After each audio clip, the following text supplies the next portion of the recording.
달란트들이 많고 뭐 다양한 인력들이 다양한 달란트를 가지고 SNS를 활용 많이 하시더라고요. 그래서 저도 보면서 이게 참 효과적이다 라는 것들을 많이 느끼게 돼요. 근데 또 반면에 위험성도 있습니다. 왜냐하면 이게 본질은 아니기 때문에.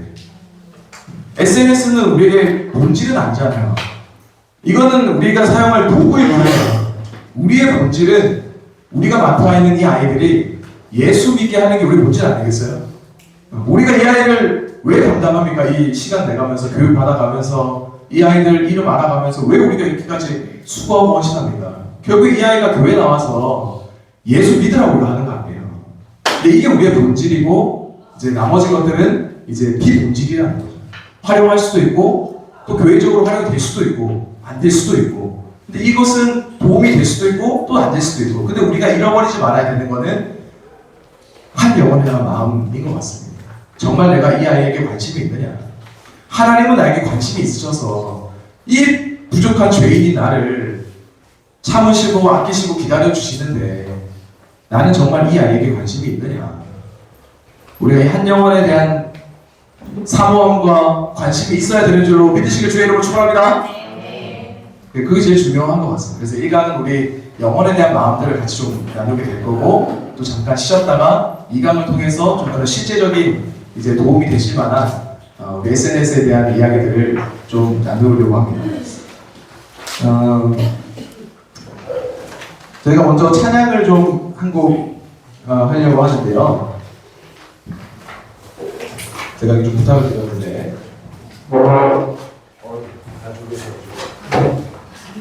자, 들어오시면서 악보를 좀 받으셨어요? 안 받으셨군요.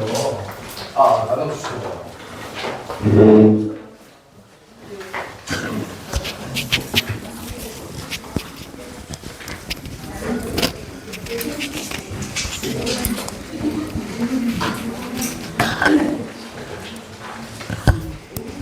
제가 우리 딸이 있거든요. 저희 아내, 제가 딸을 한동안 아니죠. 제가 이제 등원을 담당을 해요. 그래서 우리 딸을 이제 아침에 일어가지고 깨워서 아내랑 같이 잘 준비하고 이제 제가 딱 등원을 시키고 교회에 딱 출근하면 시간이 딱 맞거든요. 그래서 제가 항상 등원을 담당하는데 어느 날은 이 아이가 밥을 너무 안 먹는 거예요. 그래서 제가 하루 이틀을 참죠. 그래 밥 먹어라 이렇게 하다 참는데 이게 한 1, 2주 쌓이니까 나중에 이렇게 답답한 거예요. 그래서 나중에 제가 폭발을 해가지고 화를 냈어요. 그래서 막 또 밥을 먹이는데 뭐 안 먹고 천천히 준비하고 버스 와야 될 시간이 정해져 있는데 막 이렇게 막 나중에 화가 나가지고 야, 얘 밥 먹지 마라. 밥 내려치워라. 밥 먹지 마라 너. 근데 다시는 아침에 아니로 밥 달라고 하지 마라. 너 이런 식으로 밥 먹으면 늦어지고 아빠도 밥 먹고 다시는 밥 먹지 마라. 애가 이제 그러고 애를 유치원에 갔는데 애가 울겠어요 안 울겠어요? 혼나니까 울잖아요. 그래서 제가 이 아이를 데려가가지고 이제 데려다 놓고 뭐 이따 제가 또 얘기했지만 저는 이제 하루에 1시간을 기도하려고 노력을 항상 많이 하거든요. 지금도 오늘도 이제 기도를 하고 왔는데 또 이제 기도하는 시간이 온 거예요. 교회 출근해서 기도를 하는데 이제 그 속상했던 아침의 상황들이 생각이 나는 거죠. 저도 속상해. 하나님 기도해서 하나님 저도 속상했어요. 뭐 저라고 화내고 싶어서 화내겠어요. 하나님 저도 너무 마음 아팠어요. 저도 힘들었어요. 아침에 급하게 출근해야 되고 아이도 잘 말도 안 듣고 저도 많이 스트레스 받았습니다. 라고 이제 기도를 하고 있는데 하나님께서 그런 마음을 주시더라고요. 나는 너를 태초부터 작정해가지고 1989년 그 6월 23일 네 생일날까지 너 태어나게 해가지고 지금 내내 너 죄지고 해도 내가 너 기다려주고 있는데 아무 말 안 하고도 기다려주는데 너는 그 애 하나 못 기다리냐고. 왜 넌 그애 못 기다리니? 그래서 제가 너무 마음이 죄송하더라고요. 그래서 하나님께 하나님 죄송합니다. 하나님 그렇습니다. 하나님 내가 하나님 나를 태초부터 택정하시고 계획하셔서 내가 우연히 태어난 게 아니라 하나님 계획 가운데 날 이 자리 가운데 세우시고 지금도 얼마나 부족한 제 모습을 바라보시면서 하나님께서 참고 인내하시는데 제가 그 7살, 8살짜리 애 하나 참지 못해가지고 그 인내함이 없어가지고 아침부터 애한테 화를 냈군요. 하나님 너무 죄송합니다. 하나님 결단하겠습니다. 우리 애한테 사과하겠습니다. 해가지고 기도 끝나고 나서 이제 유치원 선생님께 전화를 했어요. 그때 7살이어가지고 선생님 제가 아침에 사실 이러이러 해가지고 아이를 혼을 냈습니다. 그래서 애가 울고 가서 제 마음이 너무 속상해서 제가 미안한 마음도 생기고 해서 사과를 하려고 합니다. 라고 했더니 선생님께서 뭐라고 하시는 줄 아세요? 그래요? 아무 일 없이 잘 놀고 있는데? 그래요? 일이 너무 잘 지내고 있는데? 이렇게 말씀하시는 거예요. 그래서 제가 그 얘기를 사과를 제가 점심에 잠깐 가서 애기 얼굴 보고 사과하고 와도 되겠습니까? 얘기했더니 그냥 하원하신 다음에 사과하셔도 될 것 같은데요? 이렇게 얘기하셔가지고 아이고 알겠습니다 하고 전화 끊고 그날 이제 이혜리한테 미안하다 아빠가 사과 이제 아침에 화내가지고 아빠가 너한테 화내지 않겠다 그렇게 이제 결단을 했었는데요. 그러니까 우리가 하나님이 우리를 바라보실 때 우리를 인내하신다는 거예요. 우리가 얼마나 부족합니까? 성경은 모든 사람이 죄인이라 하나님의 영광을 이길 수 없다라고 이야기하는데 하나님 보시기에 우리는 뭐 얼마나 부족하겠어요. 근데도 하나님이 그 성령의 인내 열매를 가지고 우리를 참고 기다리신다는 거예요. 우리가 그걸 느끼잖아요. 그럼 우리도 기다릴 수 있습니다. 우리 아이가 어떤 행동을 하던 어떤 모습을 가지던 우리는 기다릴 수가 있게 되는 거거든요. 그래서 이 시간 우리 함께 찬양하시면서 이 고백들을 같이 해나갈 수 있으면 좋을 것 같은데 우리의 시선이라는 찬양입니다. 우리의 시선이 어디에 가 있는가? 세상의 것을 가야 있는가? 세상의 가치관과 기준 가운데 가면서 우리가 사역하는가? 아니면 정말 내가 하나님 바라보면서 내 시선 하나님께 두면서 우리가 사역하고 있는가? 근데 찬양의 가사가 우리에게 이야기하는 것은 우리의 시선이 하나님 앞에 있을 때 기적이 일어났대요. 할렐루야! 우리가 하나님을 바라보고 있으면 하나님 우리에게 기적을 얻어 주겠다. 나를 통해서. 이게 얼마나 멋있는 일입니까? 우리 모두가 하나님께 그렇게 쓰임받는 이 자리에 계시는 모든 우리 교육사분들 되시기를 주의 이름으로 축원합니다. 그런 마음으로 같이 찬양했으면 좋겠는데요.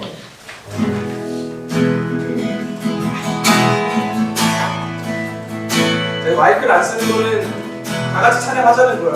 제 마이크는 제 목소리가 너무 커지니까 이 찬양을 같이 부르시면서 찬양을 할 부르시면 가사를 좀 바라보시면서 이렇게 고백하고 생각할 수 있는 시간이 되었습니다.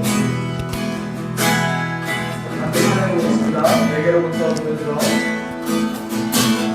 내게로부터 문을 들어 주고 시작할 때 주의 일을 보겠네. 그 작은 마음 돌이키서 하늘에 꿈꾸게 하네. 주님을 볼 때 성령이 나를 변화시켜 모든 두려 사라질 때 주의 일을 보겠네. 함께한다는 가운데서 주님만을 알게 되리. 주님을 볼 때 모든 시선을 주님께 드리고 살아계신 하나님을 느낄 때 내 삶은 주의 역사가 되고 하나님이 일하기 시작하네. 이 자리에 가서 하겠습니다. 성경이 나를 변화시켜 성령이 나를 변화시켜 모든 두려움 사라질 때 주의 일을 보겠네. 함께한 가운데서 주님만을 알게 되리. 주님을 볼 때 모든 시선을 주님께 드리고 전능하신 하나님을 느낄 때 세상은 주의 나라가 되고 하나님이 일하기 시작하는 시선이 모든 시선을 주님께 드리고 살아계신 하나님을 느낄 때 내 삶은 주의 역사가 되고 하나님이 일하기 시작하네. 잠깐 기도했으면 좋겠습니다. 하나님 나를 사용하여 주시옵소서. 영혼을 구원하는 그 일 가운데 나 이 부족한 나를 주님 사용하여 주시옵소서. 하나님 나와 함께 하실 때 성령이 나를 변화시켜서 나를 통해 주의 역사가 나타나게 될 줄로 믿습니다. 하나님 주의 능력을 나타내는 분으로 나를 사용하여 주시옵소서. 주여 한번 부르시고 함께 통성으로 기도하며 나가도록 하겠습니다. 기도하겠습니다. 주여! 할렐루야. 살아계신 하나님 아버지여, 우리 자리 가운데 성령의 충만함을 가득 부어 주시옵소서. 우리 교육사 모여있는 예수님 한 가운데 심령 가운데 성령을 부어 주시옵소서. 하나님 함께 하실 때 우리가 못할 일이 없게 되는 줄로 믿습니다. 성령이 함께 하실 때 우리의 심령과 인격들이 변화되게 될 줄로 믿습니다. 하나님께서 부르셔서 하나님께서 함께 하셔서 오늘 이 자리 가운데 우리를 부르셨사오니 하나님 이 자리를 통하여서 우리를 사용하여 주시옵시고 우리가 올려드리는 이 결단의 기도들을 주님 받아 주시옵소서. 할렐루야. 하나님 아버지여, 우리 한 사람 한 사람이 주님 불러주신 이 귀한 자리 가운데 전능하신 하나님을, 살아계신 하나님을 인정하며 살게 나가고자 합니다. 하나님, 강의가 진행되어지는 모든 순간 가운데 성령님께서 다스리시고 함께 하셔서 이 강의들이 이해되어지게 하시고 깨달아지게 하시고 정말 우리 귀한 영혼들에게 이 강의가 의미 있는 시간들로서 전달되어질 수 있도록 하나님 우리 모두를 사용하여 주시옵소서. 우리 주님께서 우리를 사랑하시는 줄로 믿습니다. 할렐루야. 하나님 아버지 함께하여 주옵소서. 할렐루야. 모든 시선을 주님께 드리고 살아계신 하나님을 느낄 때 내 삶은 주의 역사가 되고 하나님이 일하기 시작하. 할렐루야. 하나님 아버지여, 참으로 감사드리옵나이다. 오늘 이 자리 가운데로 불러주신 분이 하나님이신 줄로 믿습니다. 우리가 결단해서 이 자리 가운데 나왔지만은 하나님 이 자리 가운데 우리를 이 교육을 듣게 하시고 우리를 성장시키게 하시는 분은 성령님이신 줄로 믿습니다. 하나님, 우리 한 사람 한 사람에게 성령의 충만함을 부어 주시옵소서. 주님 분명히 말씀하셨습니다. 큰 숨을 내쉬면서 말씀하시기를 성령을 받으라 말씀하셨으니 하나님 우리 모두에게 성령의 충만함을 부어주셔서 정말 우리가 주의 성령으로 변화받아지고 주의 능력 가운데 이 귀한 사역들을 감당해 나갈 수 있도록 우리가 날마다 성령을 간구하게 하시고 성령의 충만함을 우리에게 부어 주시옵소서. 너희가 하물며 자식에게 좋은 걸 주시야 했거든. 하물며 너희 하늘 아버지께서 너희에게 성령을 주시지 않겠느냐. 할렐루야. 하나님, 우리가 그 말씀 믿고 하나님 이 자리 가운데 나아가오니 성령 하나님 한 사람 한 사람 가운데 찾아가시고 역사하셔서 오늘 이 귀한 강의들이 깨달아지는 은혜가 있게 하여 주옵시고 정말 우리 아이들 한 명 한 명의 심령 가운데 이 강의를 말미암아서 그 아이를 사랑하고 그 아이에게 관심을 가지고 그 아이를 영혼으로 바라볼 수 있는 우리의 영혼들이 뛰어지는 시간 될 수 있도록 인도하여 주시옵소서. 우리 모두를 사용하시 주님을 찬양하옵고 모든 말씀 우리 구주 예수 그리스도의 이름으로 기도하옵나이다. 아멘. 우리 주님께 영광의 박수 올려드리도록 하겠습니다. 우리 주님께서 우리를 불러주신 줄로 믿습니다. 네, 아이고. 우리 구호를 제가 만든 게 구호인데 아무튼 자, 우리 가슴에 손을 얹으시고 우리 가슴에 두 손을 얹으시고 우리 한번 따라하겠습니다. 하나님이 나를 사랑하십니다. 하나님이 나를 사랑하십니다. 하나님이 나를 기뻐하십니다. 하나님이 나를 기뻐하십니다. 하나님이 나를 정말 소중하게 생각하십니다. 하나님이 나를 정말 소중하게 생각하십니다. 하나님께서 나를 사용하시기를 원하십니다. 하나님께서 나를 사용하시기를 원하십니다. 믿으십니까? 네. 우리 이 믿음 가지고 이 강의 함께 나아갔으면 좋겠습니다. 우리 사도행전 말씀에 보니까 사도행전 말씀에 우리 19장 말씀에 그런 내용이 있다. 에베소 교회에서 사도 바울이 2년 동안 매일 밤마다 모여가지고 강론을 했다고 성경이 이야기하더라고요. 근데 이 매일매일 모여서 강론을 하니까 이게 현실적으로 야 어떻게 이런 일들이 피곤할 것 같은데 우리 매일매일 부흥해야 한다고 생각해 보세요. 매일매일 저녁마다 모여서 우리가 부흥해야 되는 거예요. 아 이거 힘들 것 같은데 어려울 것 같은데 아마 에베소 교회 사람들도 그렇게 생각했을 것 같아요. 어떻게 매일매일 모여서 말씀 듣고 기도할 수 있을까?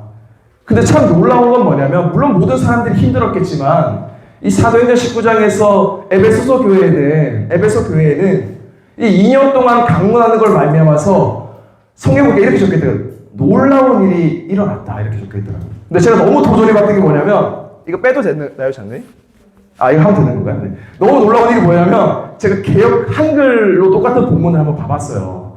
근데 거기에는 더 도전이 되는 표현이 있어요. 그 놀라운 일은 개역 개정을 이렇게 번역을 했는데 개역 한글에는 희한한 일이 일어났대요. 희한한 일이. 야 얼마나 놀라워요. 아 우리가 매일매일 저녁에 모여서 기도해 하면 야 이거 힘들 것 같은데 근데 실제로 그렇게 하니까 희한한 일이 일어난다는 거예요. 여러분들이 매주 이 자리 가운데 나오는 게 쉽지 않으실 것 같아요. 시간을 내셔서 이게 또 강의 2시간이라면서요. 이거를 저도 이 2시간 한 번 하기도 이렇게 어려운 이 시간을 매주 오셔서 이걸 들으신다고 하시니까 야 이게 참 쉽지 않은 일일 것 같아요. 근데 우리가 이것으로 말미암아서 우리 교육사님들의 사역의 현장 가운데 희한한 일을 하나님께서 나타내심을 믿으시길 주의 이름으로 축원합니다. 희한한 일이 일어난 거예요. 희한한 일이. 야 참 희한하다. 나는 와서 열심히 기도하고 말씀 듣고 애들 사랑하고 섬기고 이거 했을 뿐인데 왜 하나님 나를 통해서 이렇게 희한한 일들이 일어나게 하시나. 그런 일들을 기대하시길 주의 이름으로 축원합니다. 제가 아까도 말씀드렸지만은 저는 기도와 말씀이 제일 중요하다고 생각하는 사람이거든요. 그러다 보니까 저도 삶의 자리 가운데 제가 매일 아침에 우리 교육자들 딱 출근하고 전체 교육자 경관에 딱 끝나고 나서 사무실에 딱 앉으면 제가 무엇을 제일 먼저 하게요? 네. 말씀을 먼저 봐요. 한 4년을 봤던 것 같아요. 저도. 하루도 안 빠졌어요. 제가 목사님 뭐 교육자니까 뭐 시간 되니까 그렇게 하는 거죠. 천만에 맞아요. 교육자들이 행정 일들이 엄청 바쁩니다. 거의 이거 직장이에요. 제가 직장을 생각 안 해서 그런 거지. 저는 이제 목사는 직업이 아니라고 생각하거든요. 제가 목사가 직업이다 생각한 순간부터 교회는 뭐인 거예요?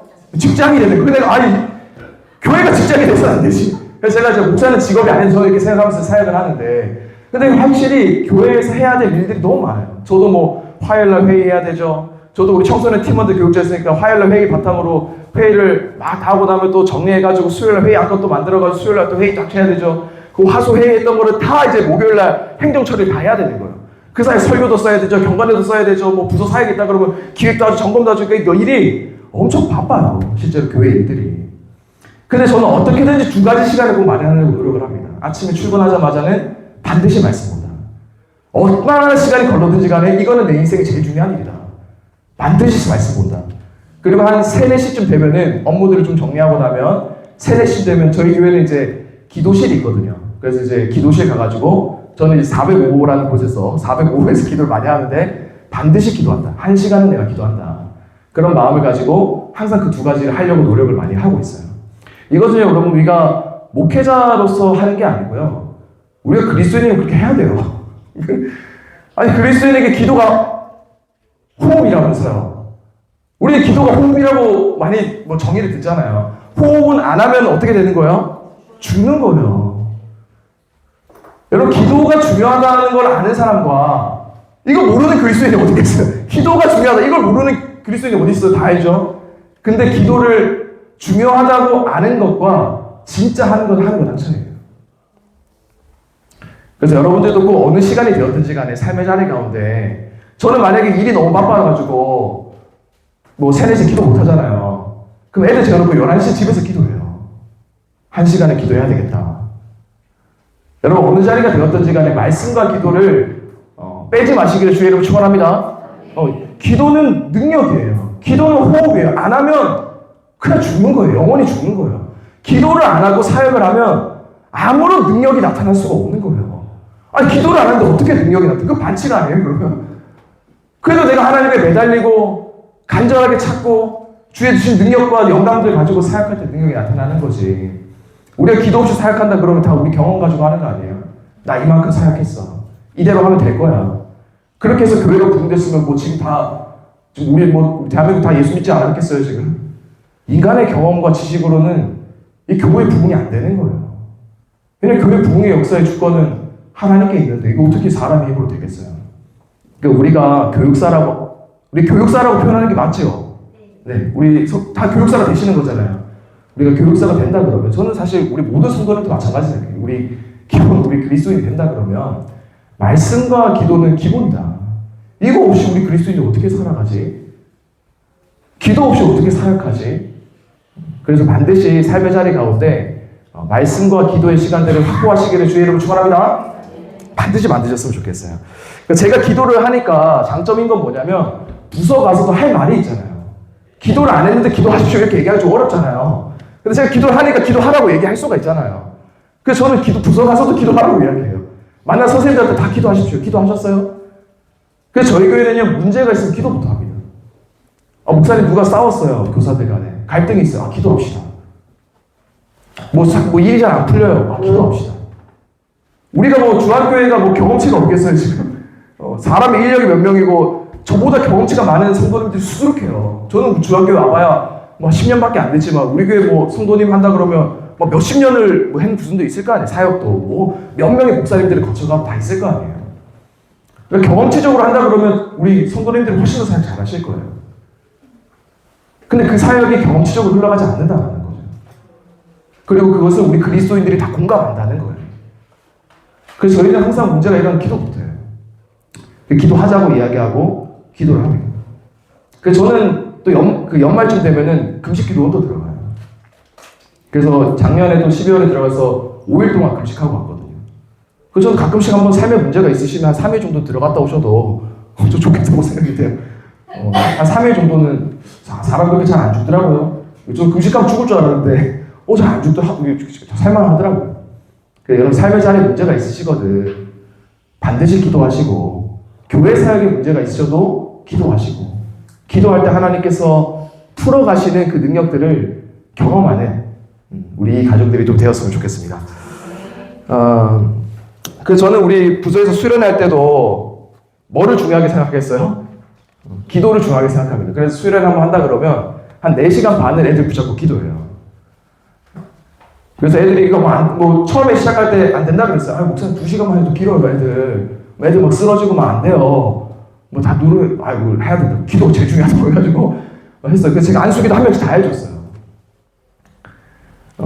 그 가운데 이건 중요한 게 아니니까 아무튼 메인 내용이 아니니까 아무튼 많은 일들이 일어납니다. 제일 중요한 건 우리가 기도하는 게 제일 중요하고 우리가 기도해야 학생도 그렇고 교사도 그렇고 우리가 만난 누군가에게 기도합시다라고 얘기할 수 있는 말의 힘이 생기는 거거든요. 그래서 우리가 교육사로서 아이들을 담당하게 되셨다 그러면 반드시 기도의 자리를 확보하십시오. 하나님과 1대1로 내가 교제하는 뜨겁게 주여 부르짖고 아버지 부르짖는 그 기도의 자리를 반드시 확보하셔야 된다고 생각이 되어집니다. 우리가 기도를 많이 하다 보니까 우리 부서에서도 이런 것들이 다 우리 각 교회에서 좀 같이 좀 통용되었으면 좋겠는데 우리 부서 안에 구역을 만들었어요. 밥 먹자 구역이라고. 그래서 이제 모이면은 이제 밥을 먹고 기도하고 밥 먹고 그래서 이제 맨날 제가 이제 기도만 얘기하니까 목사님 그럼 우리 기도합시다 해가지고 밥 먹자 구역을 만들어가지고 우리 선생님들이 같이 모여가지고 기도해요. 각자 삶의 자리 가운데 문제들이 많으시잖아요. 저도 있고 기도 제목들을 나누고 같이 뜨겁게 기도하고 끝나면 밥 먹고 그럼 밥 먹자 구역. 근데 우리가 이렇게 맨날 기도하니까 우리 새 친구반 선생님이 평소에 남자분이시고 이제 성인이세요. 저한테 연락 잘 안 하시거든요. 근데 연락을 최근에 오셔가지고 목사님 기도하니까 새 친구도 정착되더라고요. 이렇게 고백을 하시는 거예요. 본인 입으로 직접. 왜냐면 주한교회는 그 전도로 부흥한 교회거든요. 이따가 말씀드리겠지만 전도가 제일 중요하다고 여기는 교회예요. 모든 사역의 포커싱이 전도에 맞춰져 있습니다. 저도 그게 제일 중요하다고 생각해요. 중학교에 있다 보니까 이게 제일 중요하지. 이제 그렇게 하다 보니까 우리 교회는 전도를 많이 하는데 이제 부서도 이제 같이 전도를 하거든요. 저희 교회가 저희 부서가 이제 한 110명, 120명 이렇게 모이는 부서인데 이번에 우리 청소년들이 중학교 1, 2학년이에요. 지금 1, 2학년 애들이 한 이제 120, 100인 모이는데 이번 우리 전도하자 맨날 외치고 같이 기도하고 그랬더니 50명을 전도했어요. 그러니까 청소년 전도가 안 된다라고 이야기하는 게 또 안 되지는 아니 그런 것도 아니더라고요. 하면 또 되더라고요. 이걸 위해서 저희가 한 3년 동안 계속 전도하자, 기도하자, 전도하자, 기도하자 계속 그 얘기만 했거든요. 그러니까 애들이 선생님들도 다 그렇지 영혼 구원이 제일 중요하지. 기도해야지. 그러니까 이게 안 될 줄 알았는데 되는 걸 보고 선생님들이 신나는 거예요. 이게 되네? 이거 옛날에 우리 원로 목사님 계실 때나 막 이렇게 수두룩하게 몰려왔지. 최근에는 이렇게 20년 동안 이렇게 와본 적이 없는데 되네? 이런 이야기를 선생님들이 직접 하시는 거예요. 그래서 사실 나중에 한번 우리 주한교회 예수학 큰 잔치로 한번 이런 나눔들 할 수 있는 시간들이 있으면 좋겠다. 왜냐 이런 거는 저는 막 다 드리고 싶어요. 이게 막 다 막 전파하고 싶어요. 전도하십시오. 모든 자료와 에너지와 스킬과 능력과 모든 걸 다 드릴 수 있습니다. 뭐 다 하십시오. 저는 막 그렇게 다 하고 싶어요. 근데 제일 중요한 거는 아까도 얘기했지만 한 영혼에 대한 마음입니다. 제가 주한교회에 있으면서 이제 대형교회들을 좀 많이 알게 됐어요. 서로 이제 연결도 많이 되다 보니까. 첫 번째, 근데 그 대형교회들마다 특징이 있더라고요. 그 교회가 대형화된 어떤 이제 사역의 특징이 있더라고요. 그게 보니까 제가 강남의 사랑의교회 이제 좀 매칭해서 같이 이제 강의도 듣고 이제 뭐 교류도 하고 하다 보니까 거기는 오카노 목사님이 제자 양육만 맺혔나 봐요. 그래서 제자 양육하다가 그러니까 제자 삼는 게 제일 중요하다. 예수님의 지상 명령이다. 제자 삼아야 돼서 제자 양육만 계속 한 거예요. 그랬더니 이제 교회가 이렇게 됐다는 거예요. 부산에 수용로 교회라고 있거든요. 그래서 정필도 목사님, 이제 원로 목사님, 지금 이규현 목사님, 거기도 이제 또 막 잘 된다 그래가지고 저도 막 가서 또 같이 교류하고 또 막 했는데, 제가 거기에서 금요 철학 컨퍼런스 이런 거를 이제 가봤더니 거기는 기도를 중요하게 생각하더라고요. 특별히 금요 철학을 중요하게 생각하더라고요. 그래서 거기는 그 정필도 목사님 때부터 이런 이야기를 했대요. 삶에 문제가 생기면 입 닫고 기도해라. 딴 말 하지 마라. 뭐 문제가 생기면 딴 말 하지 마라. 그냥 교회 와서 기도해라, 기도. 그 원로 목사님 때 내려왔던 그 교회 DNA와 정신을 가지고 지금도 이제 이규현 목사님이 그 정신을 가지고 철야가 우리 수영로 교회도 보시면 거기도 본당이 엄청 큰데 철야를 제가 참석해봤지만 진짜 꽉꽉 차요. 매주. 그 몇천 명이 모여가지고 꽉꽉 차요. 그러니까 그 DNA를 가지고 거기는 그래서 제가 이제 강의를 들어보니까 우리 오카노 목사님은 제가 이제 살아계실 때 하셨던 강의를 제가 들었거든요. 강의를 들어보니까 오카노 목사님은 모든 성경을 다 제자 양육으로 다 해석해요. 뭔 말만 해도 다 제자 양육이에요. 그래서 그리고 수용록교회에서 금요철학 컨퍼런스에 갔더니 그분은 성경 모든 내용을 뭐로 해석하시겠어요? 다 기도를 해요. 아니 어떻게 기도 없이 이 성경이 다 기도를 얘기하고 있는데 왜 교회가 기도를 안 해? 이런 얘기를 하는 거예요. 자, 주한교회는 뭐로 해석을 할까요? 저는 어느 본문을 가져와도 다 전도로 해석. 아니 왜 다 전도해야 되는 거 아니에요? 예수님께서 죽으신 이유도 영혼 살리자고 한 거 아닌가? 내가 온 후에 양으로 생명을 주려고 인자 섬김 받아온 거 아니다. 도래 성경 많은 사람의 목숨을 대성으로 주라. 나 구원하러 왔다. 이렇게 예수님이 전 얘기하시는데 그래서 제가 참 바라봤어요. 이게 교회들마다 특징이 다 다르구나. 성경을 해석하는 방법도 다르고 그게 이제 목회자들의 DNA구나. 그런 것이 이 교회의 비전이구나 라는 걸 좀 바라보면서 제가 이제 그런 거를 잘 묵상하고 저도 이제 공부도 열심히 하고 제 거화 시키려고 노력을 많이 했는데 공부를 많이 하다 보니까 오카는 목사님이나 이규현 목사님이나 우리 주한교회 주목사님도 마찬가지고 공통된 게 있더라고요. 이 대형교회가 프로그램은 다르지만 중요하게 생각하는 건 다르지만 공통되는 게 있더라고요. 그게 한 영혼에 대한 사랑이었어요. 오카는 목사님이 강남에 처음 개척할 때 모두가 반대했대요. 거기 광림교회도 있다, 소망교회도 있다, 대형교회 그렇게 많이 있는데 거기 왜 거기다 개척하려고 하느냐. 반드시 실패한다. 이런 이야기를 했는데 우리 제자 오카는 영화 보시면 알겠지만 그 개척한 이유가 거기밖에 할 수가 없고 그게 중요하지 않았던 오카는 목사님 12명이었대요. 그 12명 내가 제자 양육해야지. 나는 큰 교회 꿈꾸지 않아. 12명만 내가 어디 장소에 마련되어져서 제자 양육만 할 수 있다 그러면 나는 어디든 괜찮아 했었기 때문에 그냥 광림이 있던 소망이 있던 상관없이 거기 개척했다는 거예요. 근데 개척하니까 그게 된 거예요. 한 영혼이 제일 중요했다는 거죠. 이게 우리 주한교회도 많이 있거든요.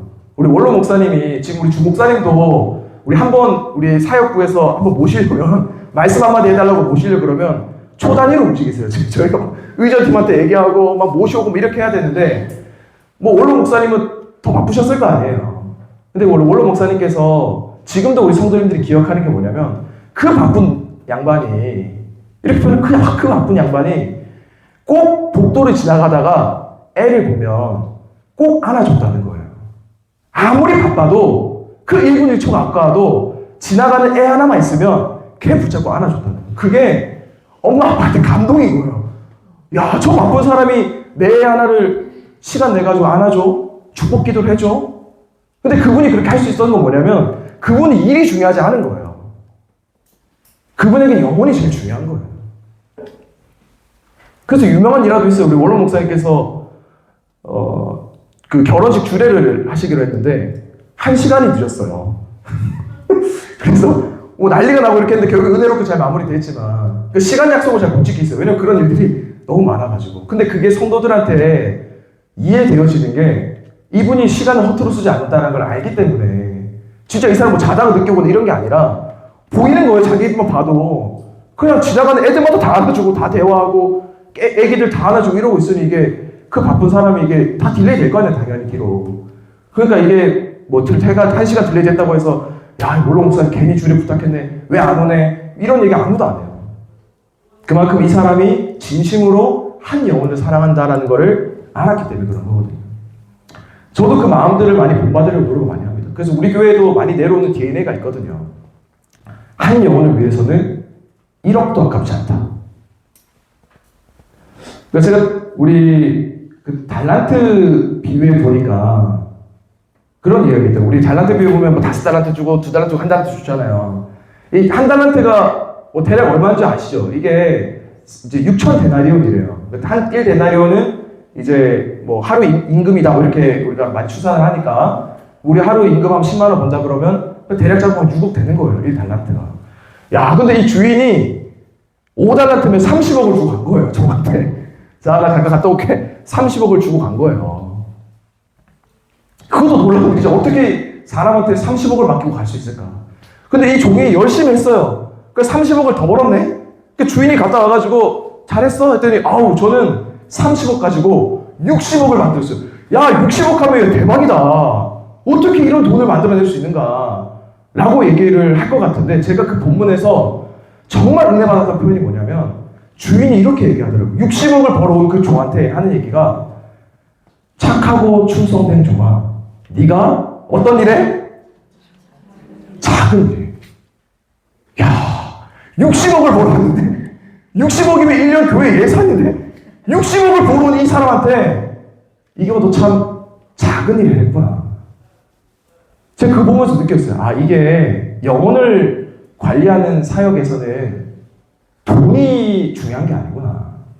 돈은 예수님 보실 때 너무 작은 거예요. 60억을 벌어와도 그 일은 작은 일이에요. 그럼 예수님께 뭐가 제일 큰 일이냐? 예수님이 지금까지 우리에게 계속 지상 명령으로 이야기하는 거. 너희들은 온 천하를 다니며 만민에게 복음을 전파해라.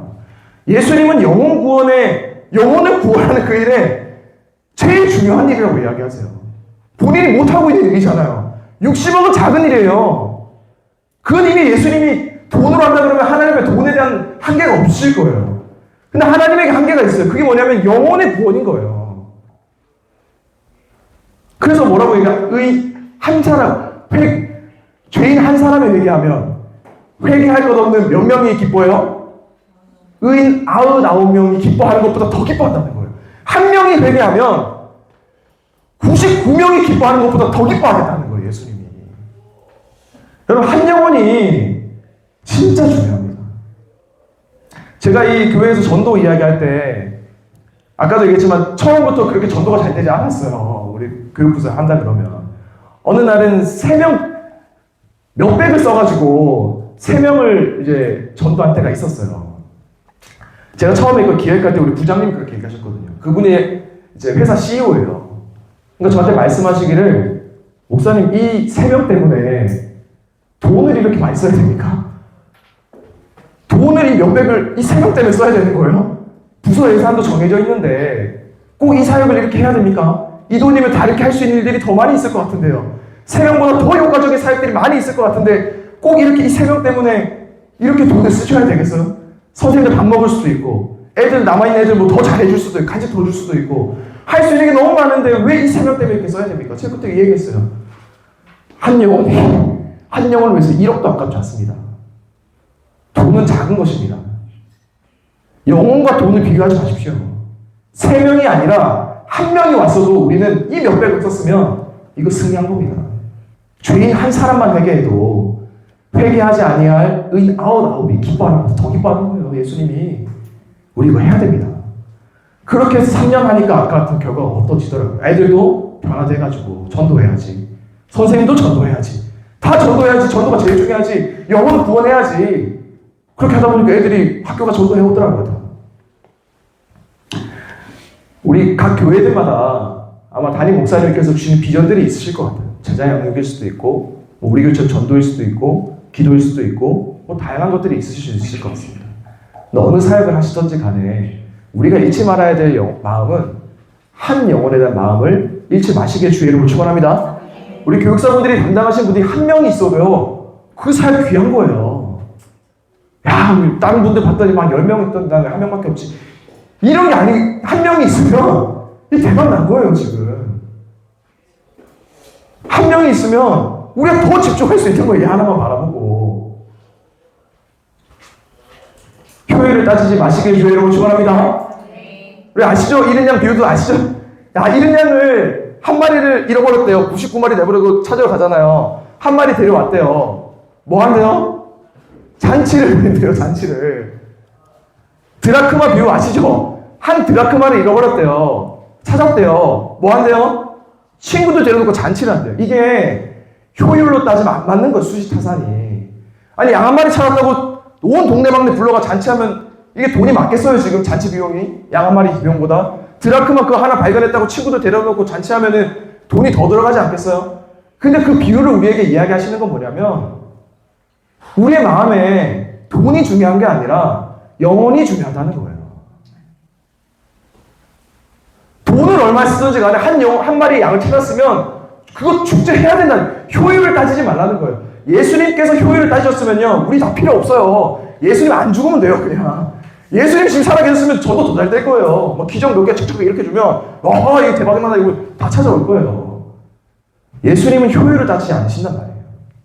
우리에게 이 사명을 맡기시고, 그 사명으로 하여금 우리가 스스로 살아나게 하시고, 전도함을 통해서 우리 영혼들이 막 채워지고, 기뻐지게 하시고, 뜨거워지게 하시고, 만족 주게 하시고, 그로 말미암아 다른 사람들도 영혼에 오게 하시고, 이 귀한 사명을 우리에게 주신 거예요.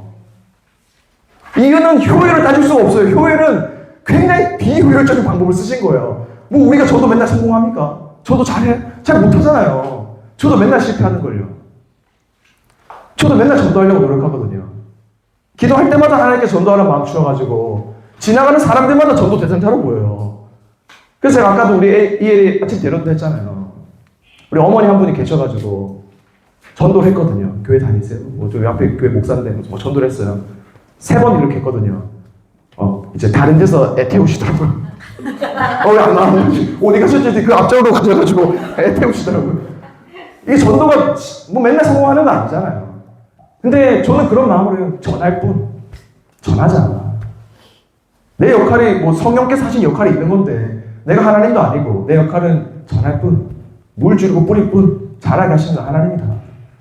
그 마음으로 저는 전도하는 거거든요. 우리 아이들에게도 저는 그렇게 이야기합니다. 그래서 우리 교육사님들께서 각자가 어떠한 비전을 가지고 또 우리 담임 목사님께서 어떠한 비전을 가지고 계시던지 그 비전에 맞게 이 일들을 감당해 나가실 때 한 영혼에 대한 마음을 잃지 말자. 1명 있어도 야, 이 되게 대박이다. 어떻게 하나님 나에게 한 영혼을 붙여주셨을까? 내가 이 아이 정말 진심 다해서 기도하고 사랑하고 부둥고 품어주고 안아줘야 되겠다. 이 한 영혼에 대한 마음을 잃지 마시기를 또 간직하시기를 주님의 이름으로 축원합니다.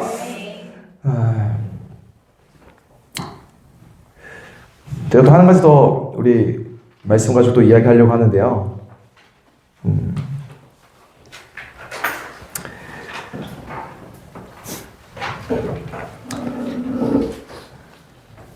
우리는 그 신본주의잖아요. 신본주의는 뭔지 아시죠? 이게 하나님을 기준 삼아서 살아가는 사람들이 신본주의잖아요. 기독교인들은 신본주의를 따라가는데, 요거와 뭐 좀 반대된다고 표현할까요? 좀 이제 우리가 좀 부정적으로 보는 입장들이 하나가 인본주의입니다. 인본주의. 그러니까 사람이 중심이 돼서 이제 결정되어지는 사회라는 거죠. 근데 이 인본주의가 역사적으로 항상 존재했어요. 지금도 존재합니다. 그러니까 인본주의의 가장 기준은 사람이기 때문에 다 많은 사람들이 맞다라고 이야기하면 그게 맞는 게 되는 거예요. 그리고 그게 법이 되는 시대 가운데 살아가는 게 인본주의의 특징입니다. 그러다가 또 많은 사람들이 생각이 바뀌어서 그건 이제 틀렸고 이게 맞아 라고 하면 그게 또 맞는 게 되는 거예요. 그게 또 법이 되는 거죠. 그게 이제 인본주의의 특징이라는 거죠. 그럼 신본주의는 뭐냐면 많은 사람이 맞다고 이야기해도 하나님이 아니다 이야기하면 그건 아닌 거예요. 그게 신본주의의 삶이거든요. 저는 우리 그리스도인들이 신본주의의 삶을 살아야 된다고 생각을 합니다. 사람들이 이것을 결정하고 하는 인본주의적 사고로 우리가 사역하거나 접근하는 것이 아니라 하나님께서 원하시는 것이 무엇인가? 하나님의 뜻은 무엇인가? 많은 사람들이 그게 맞다고 이야기해도 하나님이 그게 틀리다라고 이야기하면 그건 틀린 거거든요. 많은 사람들이 그게 맞다고 이야기해도 그것이 죄라 이야기하면 그건 죄가 되는 거거든요.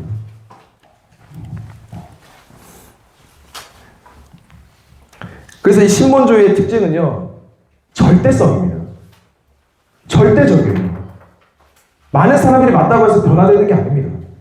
하나님이 기준이고 하나님의 주권 가운데 결정되어지는 절대성이 있거든요. 근데 반대로 인본주의는 상대성이 있어요. 아까도 말씀드렸듯이 이렇게 하면 이렇게 맞다 그러면 이게 또 맞게 되는 거다가 또 시대가 바뀌어서 이게 맞다 그러면 또 이게 맞게 되는 상대성이 있는 거죠. 근데 제일 중요한 건 뭐냐면 그럼 신본주의가 그래서 때로는 우리 그리스도인들이 고리타분하다 이런 얘기도 많이 들어요. 왜냐하면 타협이 안 되는 거예요.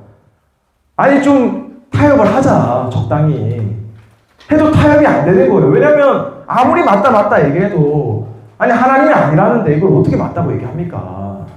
타협이 안 되니까. 왜 이게 절대적이니까. 그래서 때로는 우리 그리스도인들이 고리타분하다 라는 이야기도 들을 때가 있습니다. 근데 역사적으로 기독교는 한 번도 환영받아 본 적이 없거든요. 우리는 한 번도 환영받아 본 적이 없어요. 어느 시대를 가든지 간에. 지금도 마찬가지예요. 우리가 뭐 아시죠? 우리나라는 기독교 국가가 아닙니다.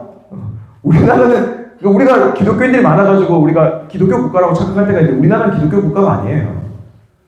우리는 한 번도 그리고 기독교 역사를 좀 공부해봐도 한 번도 우리 기독교 환영받아 본 적이 없어요. 근데 어떻게 이게 되었냐? 어떻게 이게 많은 것들은 사라졌는데 우리는 어떻게 이게 지속될 수 있느냐? 그게 바로 동기인데요. 동기가 사랑이라서 그래요. 아까도 말씀드렸어요. 사랑은 효율을 따지지 않거든요. 고리타분한 거예요. 왜 이렇게 타협이 안 되지? 왜 이렇게 답답하게 굴어? 조금만 타협하면 될 거예요. 타협할 수 없어. 라고 이야기하지만 이 답답했던 고리타분한 기독교가 역사적으로 수천 년을 이어왔었던 이유는 뭐냐면 모든 시대 가운데 사랑을 증거했기 때문이에요. 오늘날도 마찬가지라고 생각됩니다. 우리가 교육사로서 어떠한 성품을 나타내야 되느냐 이 세상 가운데 대적하고 싸워야 되느냐 아니면 사랑하고 순교해야 되느냐. 근데 항상 우리는 사랑했고 효율을 따지지 않았고 교회 그 진심을 다 알았기 때문에 기독교는 항상 승리할 수 있었던 거거든요. 우리 교육사님들도 마찬가지입니다. 우리 아이들을 바라보시고 또 우리 뭐 세상의 시선들을 바라보실 때 우리가 가져야 될 마음은요 사랑입니다. 우리의 동기는 사랑에서 나와야 돼요. 뭐 싸우자는 게 아니잖아요. 지금 우리가 달라서 어떻게 하면 저 사람들 사랑할 수 있을까? 저 사람들 어떻게 하면 품어낼 수 있을까? 우리는 타협할 수 없지만 어떻게 하면 저들을 품어낼 수 있을까에 대한 정말 깊은 고민과 성찰과 노력과 헌신들이 필요하게 되는 거죠.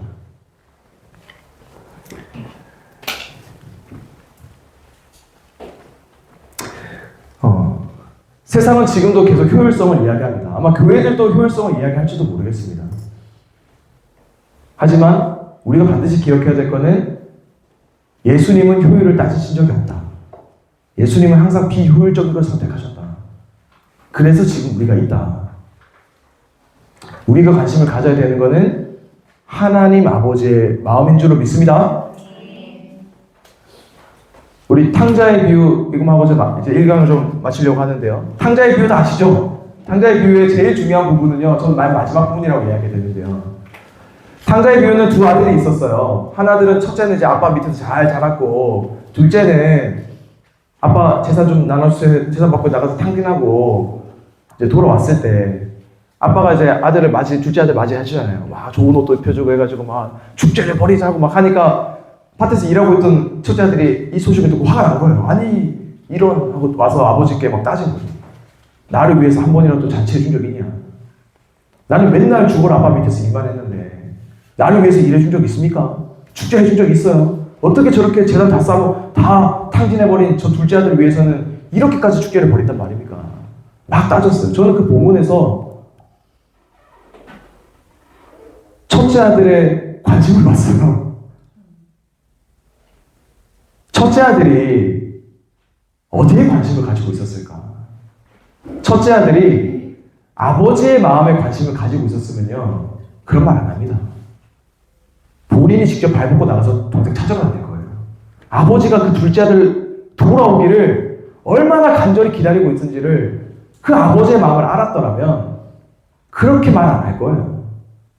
근데 첫째 아들의 관심은 어디에 있냐면 재산에 있는 거예요.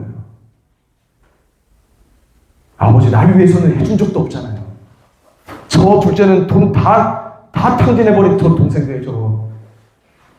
거기에만 관심이 있는 거예요. 그 탕자의 비유를 통해서 제가 좀 느꼈던 거는 나는 과연 어디에 관심을 가지고 있는가? 우리는 하나님 아버지의 마음에 관심을 가져야 되는데 하나님이 어디에 관심을 가지고 있지 지금?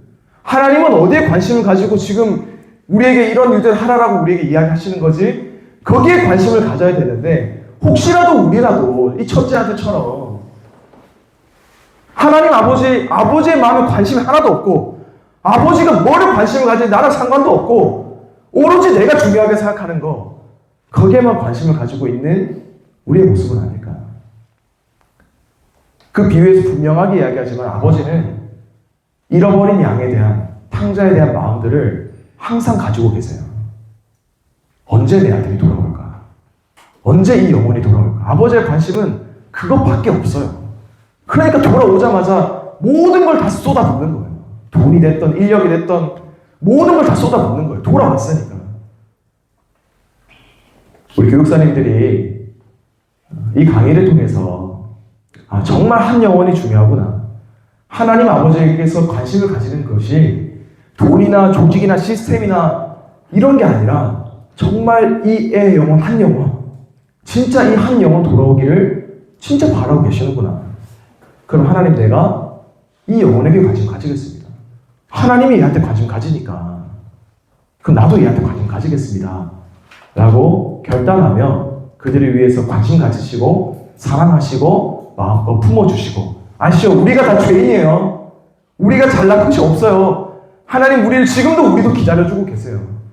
잘할 수 있도록 참고 기다려주시는 것처럼 아버지의 마음을 받아서 우리에게 맡겨주신 귀한 영혼들 한 명이 있다 할지라도 그 영혼에게 집중하시고 하나님 아버지의 마음으로 그들을 사랑하고 섬겨주시는 우리 교육사님들 다 되시기를 주님의 이름으로 축원합니다. 우리 같이 기도하도록 하겠습니다. 우리 함께 같이 기도할 건데요. 하나님, 한 영혼에 대한 마음을 내가 가지고 싶습니다. 하나님은 한 영혼이 구원받는 것을 정말 기뻐하셨습니다. 효율과 세상은 상대성, 효율성을 따지지만 예수님은 효율을 따지지 않으셨습니다. 하나님 내가 그 마음 본받아서 내 돈을 쏟는다 할지라도 내 열정과 시간을 쏟는다 할지라도 하나님께서 원하시는 그 영혼 하나님의 관심, 아버지의 관심에 내가 집중하여서 나에게 맡겨주신 귀한 영혼들을 정말 소중하게 생각하고 섬기겠습니다. 우리 결단하는 마음을 가지고 우리 주님 한번 부르시고 함께 통성으로 기도하고 나가도록 하겠습니다. 기도하겠습니다. 주여!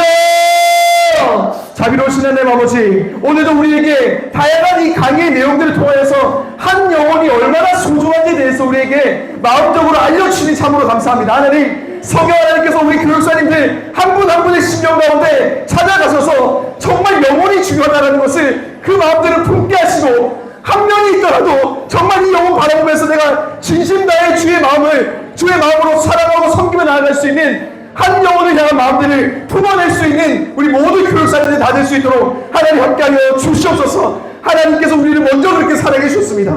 죄인인 우리를 하나님께서 먼저 우리를 사랑해 주셔서 지금도 부족하지만 기다리시고 인내하시고, 때로는 은혜도 주시고, 때로는 고통으로 훈련도 주시고, 때로는 기적도 주시면서 우리의 삶을 연단하시면서 하나님 바라볼 수 있도록, 하나님 영화할 수 있도록 하나님께서 우리를 훈련시키시고 지금도 우리를 사랑해주고 계시는데, 하나님 그 사랑 우리가 맛보고 경험한 자로서, 먼저 맛보고 경험한 자로서 사랑하는 우리 귀한 영혼들 한 명 한 명 가운데 정말 진심 다하여서 이 아이들을 사랑하고 섬기고 주의 마음으로 예수님의 사랑을 증거해 나갈 수 있는 우리 선생님들, 또 우리 교육사님들 다 될 수 있도록 하나님 역사하여 주시옵소서. 하나님 아버지, 오늘 말씀을 통해 한 영혼을 향한 아버지의 마음을 다시 보게 하시니 참으로 감사드리옵나이다. 우리의 사역이 사람의 방법이나 재미에 머물지 않게 하시고, 기도로 시작하게 하시고 기도로 나아가는 사역 되어질 수 있도록 인도하여 주시옵소서. 주여, 한 영혼이 천하보다 귀함을 우리에게, 그 마음을 우리에게 알려주시니 참으로 감사드립니다. 하나님, 우리에게 맡겨주신 학생 한 명이 있다 할지라도 그 한 사람 기억하고 섬기고 끝까지 품을 수 있는 우리 모든 교육사님들 한 분 한 분 될 수 있도록 성령께서 함께하여 주시옵소서. 기도할 때마다 하나님 공동체가 변화되는 은혜가 있게 하여 주옵소서. 기도할 때마다 능력이 나타나게 하여 주옵소서. 기도할 때마다 우리 교육사님들의 삶의 자리 가운데, 사역의 장 가운데 하나님이 나를 쓰시는구나라는 것이 느껴지게 하여 주시옵소서. 그래서 하나님께서 주시는 그 성의 능력 가지고, 당장을 가지고 우리가 날마다 한 영혼을 위해서 사역해 나가는, 우리 사랑하는 우리 모든 교육사님들의 삶과 사역이 될 수 있도록 성령께서 함께하여 주시옵소서. 감사드리고 모든 말씀 예수 그리스도의 이름으로 기도합니다. 아멘.